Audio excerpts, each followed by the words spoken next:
Hello everyone, I'm Roan Celis Capistrano of 1 Million Club. Kung bago ka pa lang sa channel ko, make sure to subscribe and hit the notification bell para lagi kang updated. Ayan. So, yung chapter 3 naman is understanding the purpose of insurance. Yan. So, importante talaga na naintindihan natin, no, yung bawat blocks ng ating financial foundation.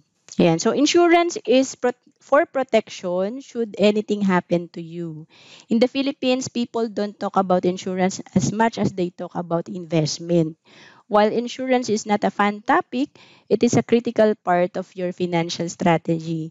So parang sa workshop lang, no, pagka investment, excited tayo, Boss Rex Mendoza, ano bang update sa market, pero pag workshop 2, parang boring yata yan kasi about insurance, ayoko pang mamatay, di ba? So, hindi na po ganun, no? Ang workshop 2, yan ang isa sa mga favorite kong workshop kasi diyan ko naintindihan talaga yung iba't ibang klase ng insurance. Kasi pag hindi natin naintindihan to, baka magaya kayo sa akin, mahal yung insurance na nakuha ko. Okay? So most people don't understand what insurance is, and so only a few want to buy it. 'Di ba? So siguro kaya hindi tayo kumukuha ng insurance, or pag shinare natin sa ating friends and family, parang ayaw din nilang pag-usapan kasi hindi nga talaga naintindihan yung importance. Even those who buy insurance, kagaya ko, don't actually understand it or appreciate its importance in building and preserving wealth. So again, before IMG, nakakuha ko ng mahal na insurance kasi hindi ko nga talaga siya iniintindi. No? As a result, many people don't have insurance. If they do, the coverage is usually not enough. So today, people have all kinds of protection. They insure their house, cars, phones, and appliances. No? Ang daming klase ng insurance kasi. They even buy travel insurance for their vacations.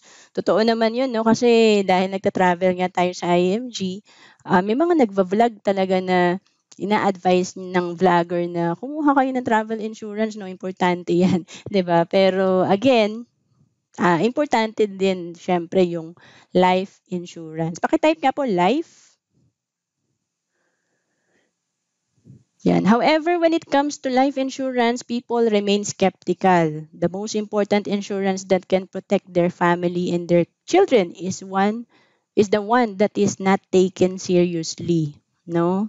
Like, I think, no, in-explain ko to sa mga kapatid ko, parang wala lang talaga na hindi nila na-appreciate kasi parang mas unahin ko yung pagkain ko, parang hindi ko priority yan kasi gastos lang yan, di ba?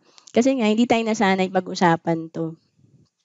So, life insurance doesn't insure your life, no? It ensures your family's ability to continue on without being financially devastated. So, tama naman yan, no? Ako, no? Kahit may multiple insurance ako, hindi naman ibig sabihin nun, safe na ako, di ba? Hindi na ako maaksidente, ganyan.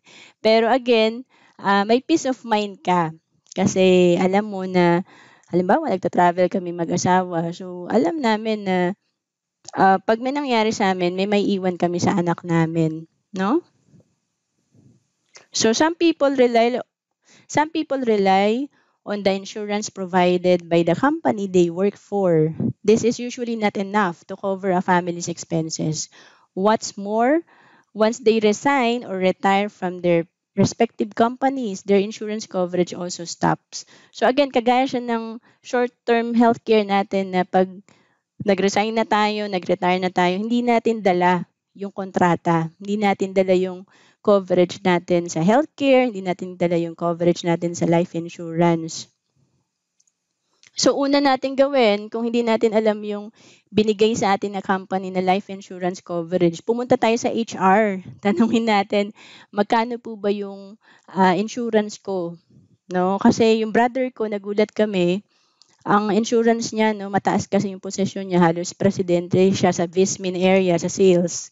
150,000 lang ang life insurance niya. Okay? So, imaginein mo, 150,000. Ilang months yun tatagal. 'Di ba? Kasi, ano na yan eh, automatic na yan. Hindi yan tatagal ng 1 year. 'di ba? So paano ikaw, 3 anak mo, nag-aaral lahat, 'di ba?